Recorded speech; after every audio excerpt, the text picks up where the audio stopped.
I haven't seen any empirical evidence that suggests that that's the right way to go about doing it, and that I think that if you expend a lot of energy in one direction without exploring other directions, that you may not be serving the best interests of the common good.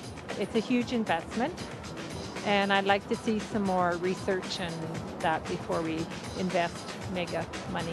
I don't know that there's much science behind it. I think they're doing some investigations and they're putting money into it, but I don't know that there's a lot of proof in principle at this point. It's the beginning of a solution, but have you also thought of the long term? Have we looked at beyond a few generations as to what it's going to mean for them? Some thoughts from Albertans on carbon capture and storage. Our cameras, quite frankly, had a difficult time finding a whole lot of confidence among the public in our small, informal outings. Jim, what are the implications or concerns about this possible leak in Saskatchewan for the 4 CCS projects set to go in Alberta by 2015? Well, you know, I think obviously governments and industry that are involved in this don't want to be doing something that jeopardizes the safety of the public. And so whatever we do, we've got to make sure that we're doing it on a foundation of knowledge. And, you know, in response to a couple of the interviews that I saw in the film clip just now, it's not surprising that people aren't terribly conversant in this. It's not exactly your dinner table type conversation. But there is a vast body of knowledge around carbon capture and storage, and there has been a lot of research into it. And where we are now, and this is what's really good about the government of Alberta's approach, is that we're ready to move it now to the commercial scale demonstration and to gain that next piece of learning. And the problem is you can't wait for 5 years until, you know, some cap and trade system is in place or some value for carbon is established, because by then it'll be too late. We need to do that learning now and get it under our belt so that when we are ready for that sort of thing, for picking alternatives, that we're ready to implement this technology. Don, Alberta Energy intends to begin drafting legislation this year on a lot of the regulation that will govern CCS, but in particular monitoring possible leaks. Will Alberta taxpayers, rather than the companies who stand to profit from CCS, be on the hook if something goes wrong? Who's going to pay? Well, my understanding is the general philosophy, if you like, on this is really that when the operator is operating the facility for 10, 20 years or whatever, if there is a problem, they would be on the hook, if you like, for any costs. Whereas once the facility is closed and abandoned in properly sort of fashion, again, the deal is that the government and taxpayers would take it on in the longer term. And I think that the general sense that the geologists and engineers would say is if it's going to leak and have a problem, it's probably going to do so in the 10 or 20 years while there's active operation of the facility. So it seems like a reasonable approach in terms of handing off the liability. David, what do you think about the money being spent in terms of public tax dollars? $3 billion so far in Alberta by the province and the feds. Well, I just make a quick comment that when Alberta announced the $2 billion for CCS projects, which are now fully committed, they announced a parallel fund of $2 billion for more efficient infrastructure. So you can either do two things. You can either, bury your garbage, which is what humans seem to be prone to do, or you can figure out different ways of not burning the hydrocarbons in the first place. And if you don't burn hydrocarbons, you don't emit any CO2. So I think that has to be a big part of the strategy. And as far as I know, nothing has happened whatsoever with the other $2 billion. I'm not so sure that shale oil is all that needy in terms of a few $100 million of tax money. If some of the other projects are run by smaller companies like Swan Hills Synfuels, they probably couldn't do it without it.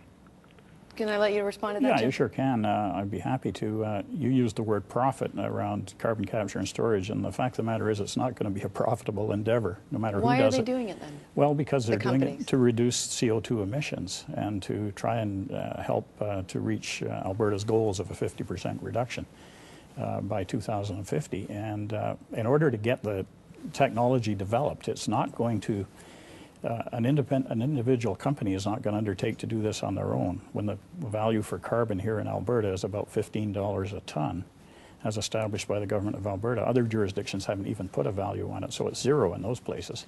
So it's not going to happen without help from government. And what's the upside for the companies then? Well, the upside for the companies is that they continue on to do business in the long term, and the upside for governments is that way as well. I mean, if we're good at doing this, if we learn how to do this properly, we get to develop our coal resources, which are huge here in Alberta.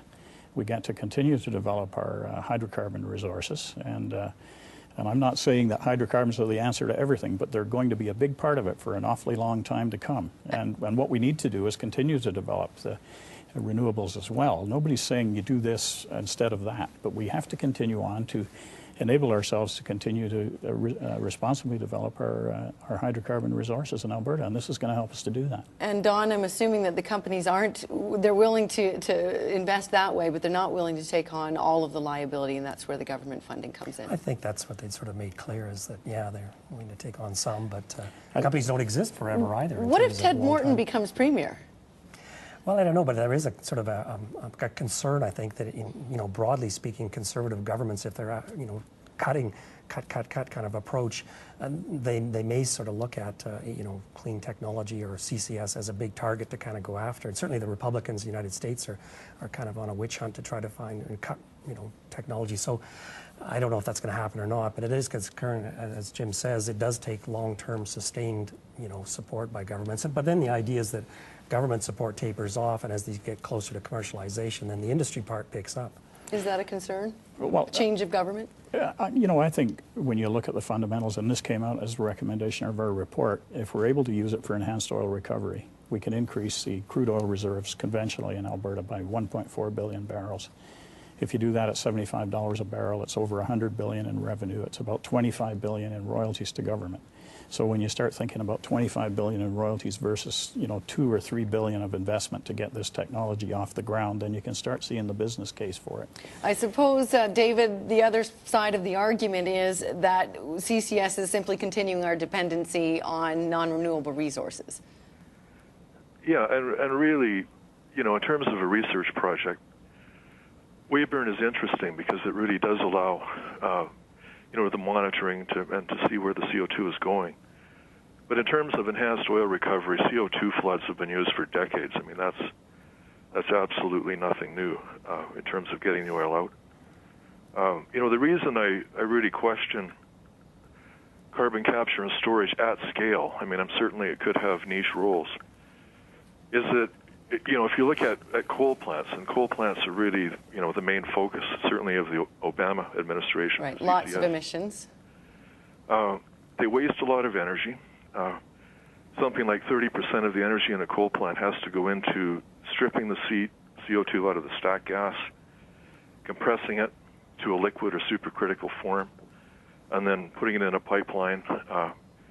So it's a very complex arrangement, and it can raise the capital cost of a coal plant by about 50%. And in my view, all of that money spent on this very complex, large-scale operation is likely better invested lowering our carbon footprint, plowing that money into infrastructure that can, radically lower an individual's energy consumption while maintaining, his quality of life. Well, we appreciate all of your various insights tonight. Thank you for joining us. Thank you. Don McDonald is an Earth and Atmospheric Sciences instructor at MacEwan University. Jim Carter chairs the Alberta Government's Carbon Capture and Storage Development Council. And David Hughes is a former senior geoscientist with the Geological Survey of Canada.